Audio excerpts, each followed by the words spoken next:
Hey everyone, in this lesson we would like to discuss the induction disk directional power relay. So what is a induction disk directional power relay? It's similar to the previous one of the induction disk. However, we have an additional term which is the directional power relay.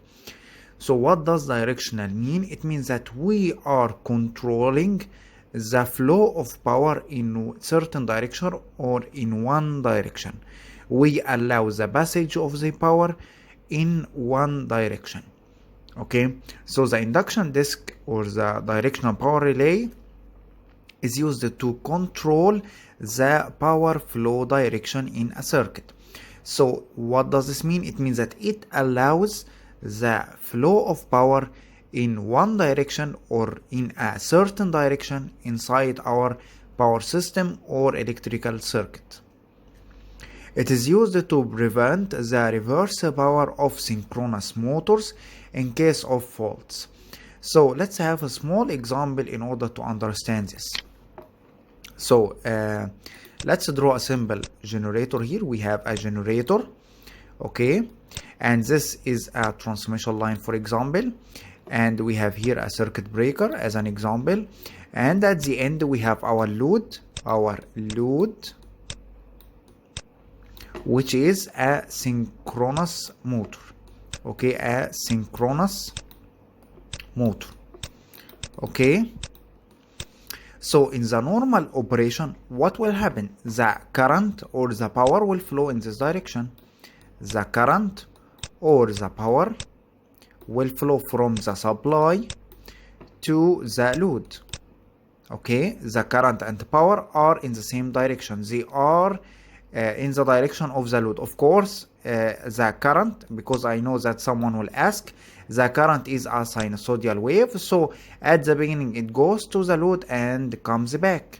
Okay, sometimes it goes in the positive direction and the other part goes to the negative direction, but in the end we have the flow of the power, or the power goes from where to where? From the generator, which is the source of electricity, to our load, which is in this case, for example, a synchronous motor. Okay, this is the normal operation. But in case of having faults inside the transmission line, for example, a fault here going to the ground, okay, what will happen is that the synchronous motor, because it is a motor and rotating, okay, so it has a stored mechanical energy. So what will happen is that when a fault occurs, this generator will supply this load, okay, or this fault, okay, and the load or the synchronous motor have a stored energy and stored inertia, stored mechanical energy. So the synchronous motor will convert this mechanical energy or this stored energy into electrical energy. Okay, so the synchronous motor will, for a small moment or for a small seconds, a very small time, it will be converted from a synchronous motor into a synchronous generator. Okay, so what will happen when it converts to a generator? It will supply a current back to the fault. Okay, so in this case it supplies power or supplies current to the fault. Okay, so we don't need this problem in our transmission line or in our power system. So what we do is that we add here, for example, a circuit breaker. So this circuit breaker, in the normal operation, the current will flow or the power will flow in this direction. In the reverse direction, or in case of having faults, the current will flow in the opposite direction. Okay, so the power was from here to here, from the generator to the load. The power now from the synchronous motor to the fault. So we need to open the circuit breaker or open this circuit when the power flow is reversed. Okay, so this is the idea of the directional power relay. It's called a directional power relay because it controls the or allows the flow of current or the flow of power in one direction or in a certain direction. Okay, so how can we know if the power is flowing from the generator to the load, or the reverse, from the load to the generator or to the fault? Okay, how can we know this? We can't depend on the current. Why? Because the current, as you know, that it is a sine wave or a sinusoidal current, so it changes with time. Okay, sometimes it becomes a positive, and in another portion of the cycle or other half cycle becomes negative. So during the positive half cycle, it will flow from the generator to the load, and during negative half cycle from the load to the generator. So we cannot depend on the direction of current. So how can we do this? How does the directional power relay works?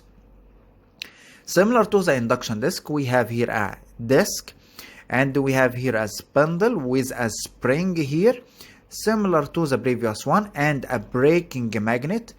Okay, and we have here the contacts, and we have here to the circuit breaker. Okay, so when this contacts closed, the circuit breaker starts to operate and opens the circuit. Okay, now in this case we have two poles, upper pole and lower pole. The upper pole, what will happen? It will take from the CT or the current transformer the signal of the current. Okay, so it takes the signal of the current or the current flowing inside our line to be protected. Okay, so this current will flow inside the upper pole and produces a magnetic field or a flux. Okay, this flux will be phi 1. So this one produces phi 1. Okay, and the other part here, you will see here a PT or a potential transformer, which takes the signal of the voltage of the transmission line. Okay, takes the voltage.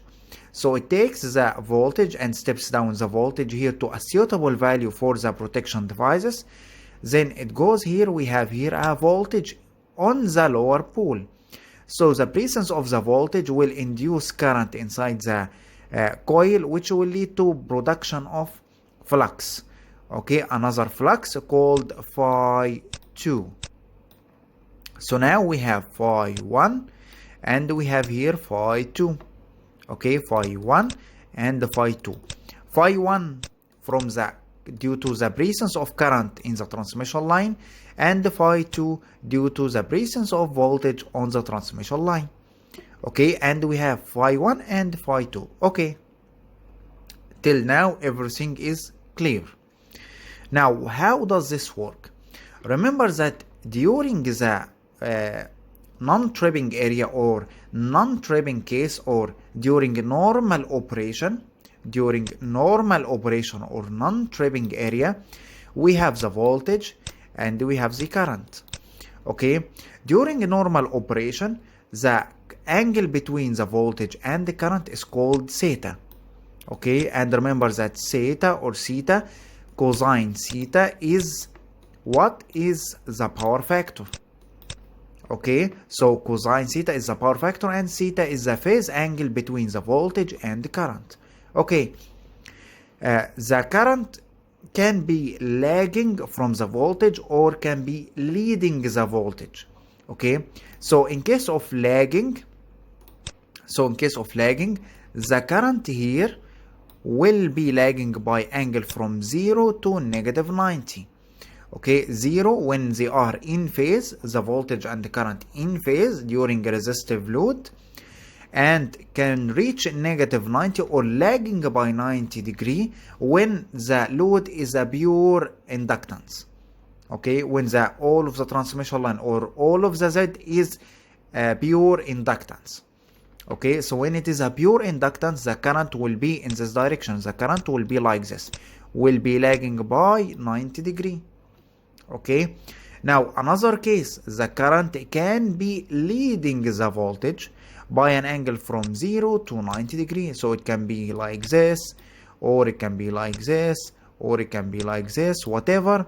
The current can have a different values according to the angle theta or the phase angle between the current and voltage.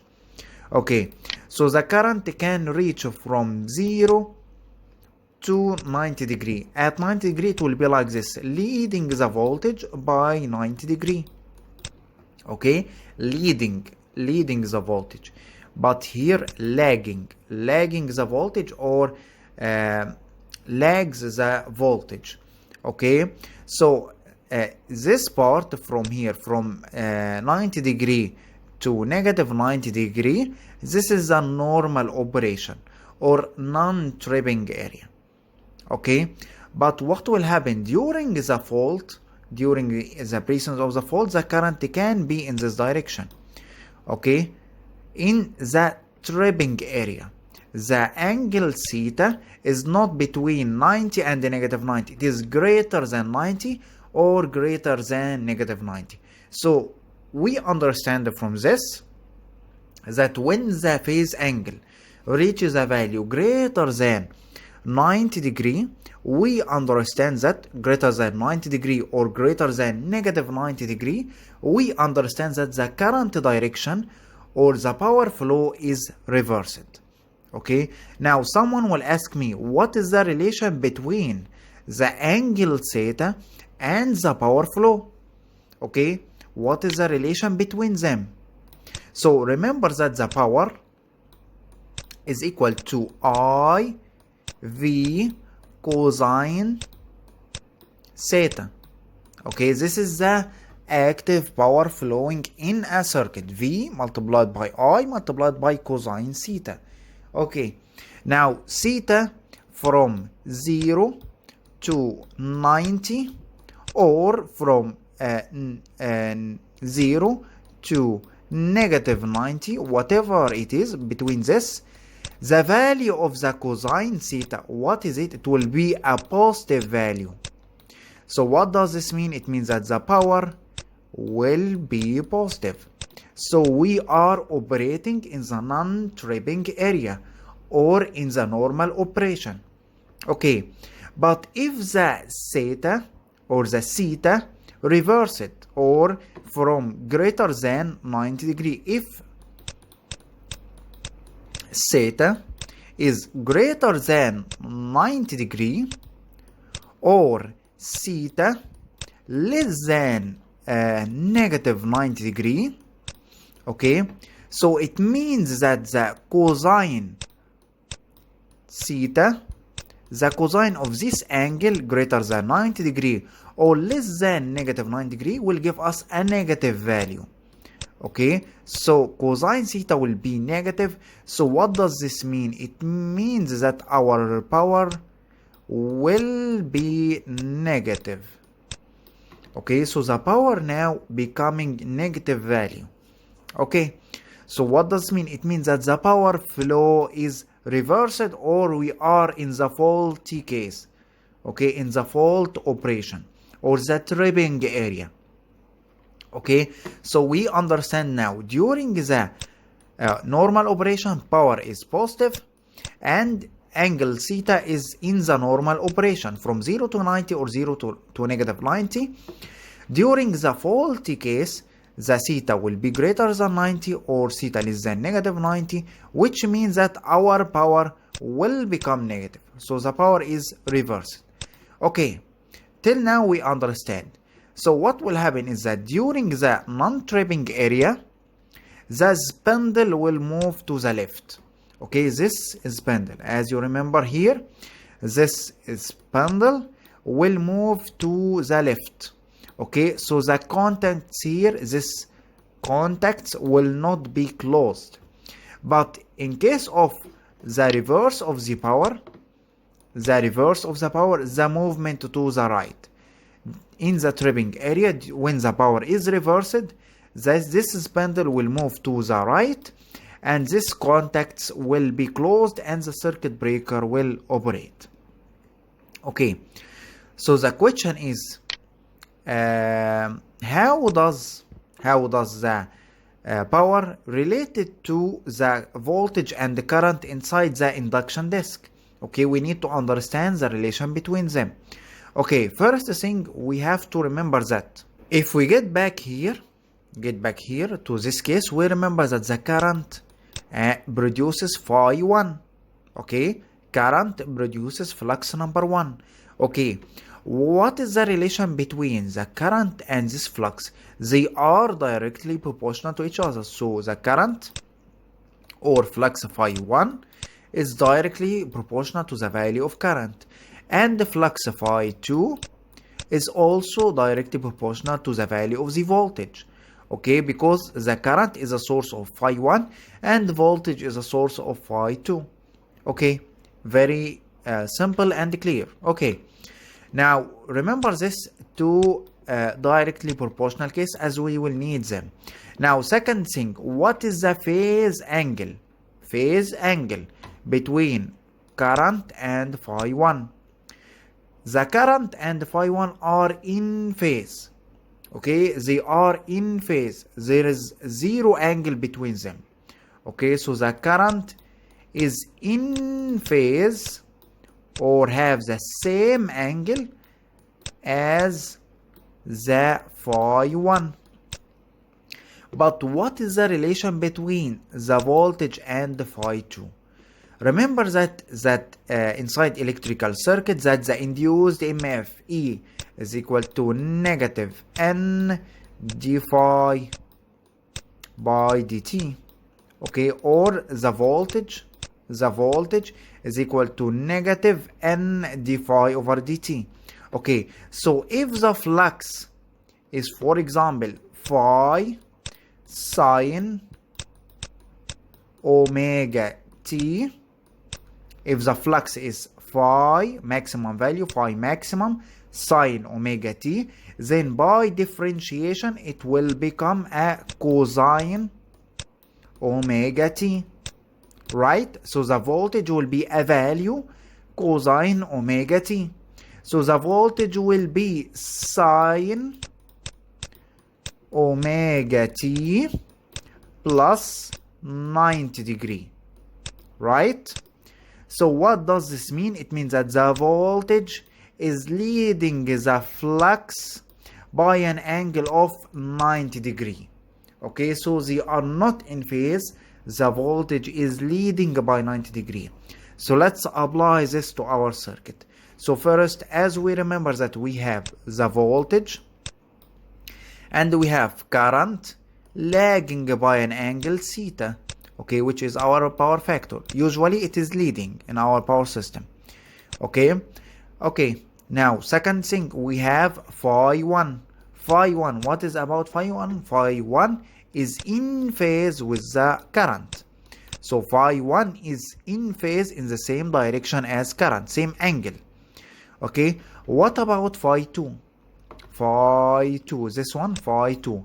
Phi 2 is lagging by 90 degree from the voltage. So 90 degree here from the voltage, phi 2. Here the angle, this angle is 90 degree.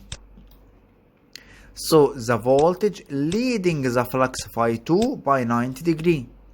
Okay, so this is our diagram which we analyzed or we obtained from this analysis inside this slide. Now let's see it more clearly. Let's get back. We have here, this is the same diagram. Voltage leading the current by angle theta. Okay, let's take the pointer here. The voltage is leading by the current by angle theta.